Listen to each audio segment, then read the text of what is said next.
Bonjour tout le monde, bienvenue dans cette capsule vidéo où nous discuterons des différents facteurs de la croissance économique et comment les représenter à l'aide de votre modèle de la courbe des possibilités de production. Expliquer la croissance économique. Pourquoi la croissance économique et pourquoi s'y intéresser? D'abord, qu'est-ce que la croissance économique? La croissance économique fait référence à une augmentation de la création de la production de biens et services globales d'un pays. On va dire, par exemple, que le Québec connaît une croissance économique lorsqu'il est en mesure de produire plus de biens et services tels que, par exemple, du bois d'œuvre ou de l'aluminium. Donc, on va dire que s'il augmente cette quantité, qu'il connaît une croissance économique. Maintenant, pourquoi les économies et les agences statistiques s'intéressent-ils à la croissance économique? En fait, c'est qu'on va supposer que plus on va produire des biens et des services, plus une société va être en mesure de répondre aux différents besoins de sa population. Bien évidemment, il faut relativiser le tout et la capacité effective de répondre aux besoins de sa population, donc la capacité d'un gouvernement, va dépendre de sa capacité ou plutôt de la capacité de son système économique à redistribuer la richesse qui est produite. Donc, c'est pour ça ici que je dis de faire attention et qu'on parle plutôt qu'en général, on suppose qu'il va y avoir plus de besoins qui vont être comblés si on produit plus de biens et de services. Donc, il est pertinent de s'interroger sur les différents facteurs qui peuvent expliquer la croissance économique d'un État.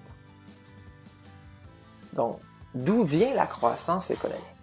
Pour pouvoir répondre à cette question, nous allons analyser ce qui permet de produire plus, entre autres à l'aide d'un petit schéma qui va reprendre l'idée de l'industrie du bois d'œuvre et de la création de meubles, que je vous présente dans quelques instants. Mais avant, voici trois principaux facteurs. Il y en existe beaucoup d'autres, mais ces trois principaux facteurs économiques permettent une augmentation de la production d'un pays.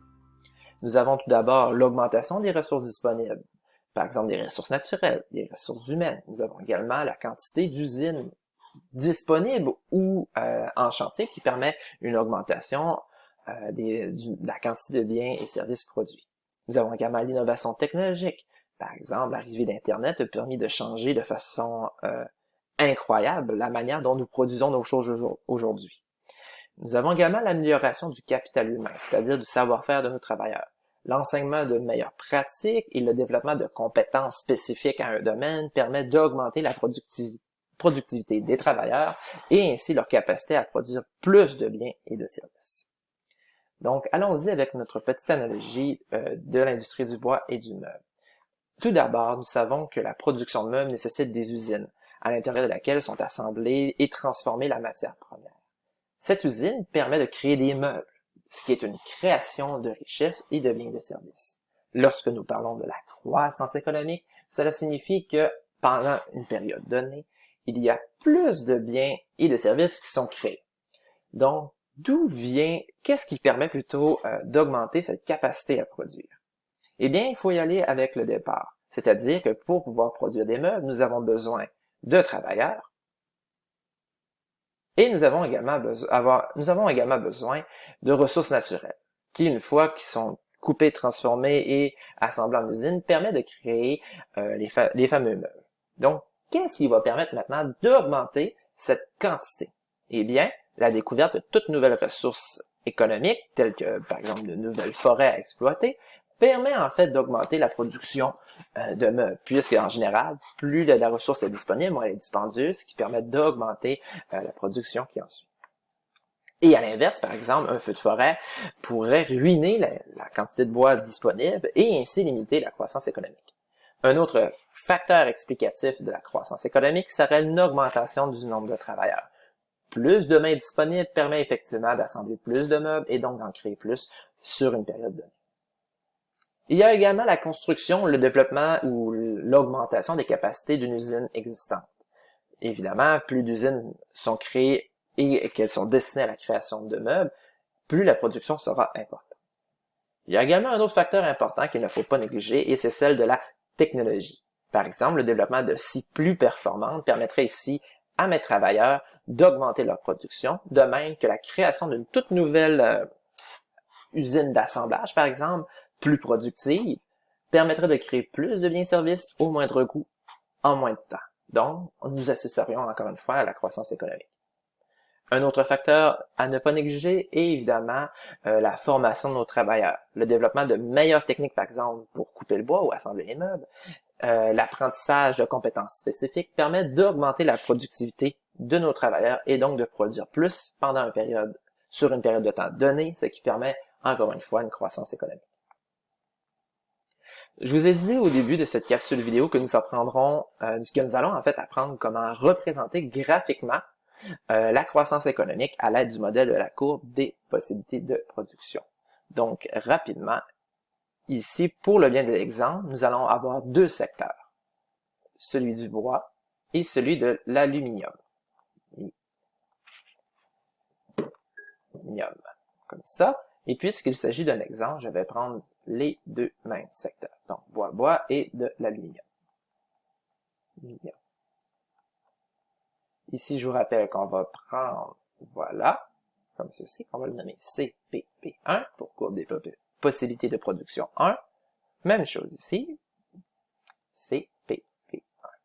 Pour l'exemple, les données ne sont pas importantes, mais juste pour que vous puissiez voir le tout, nous allons dire, par exemple, ici, que le maximum, si mon État ou ma province, ou peu importe, produit 0 quantité d'aluminium et prend tous les travailleurs, les envoie dans l'industrie du bois pour produire du bois, bien, il va y avoir 100 unités produites.